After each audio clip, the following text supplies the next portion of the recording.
Powder set করার আগে কাঁচা বেসে ওয়াটার স্প্রে করেছি, ওয়াটারটা এই যে এরকম দাঁড়িয়ে আছে, ঠিক আছে।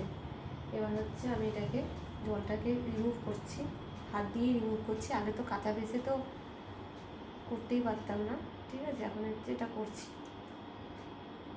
জলটাকে রিমুভ করছি, টিস্যুটা দিয়ে দেখছি যে এর মধ্যে কিছু উঠে আসছে কিনা, যেহেতু বেসটা কাঁচা, কোনো পাউডার লকিং হয়নি।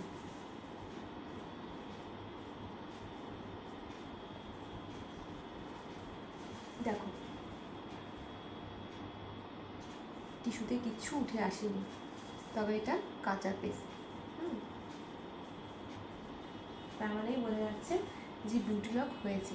মানে এই স্টেপে যদি একদম ঠিকঠাক থাকে তাহলে তো লাস্টে হবেই, কারণ এরপর পাউডার করবে, ফিক্সার করবে, তখন তো হবে। এটা তো কাঁচা বেস।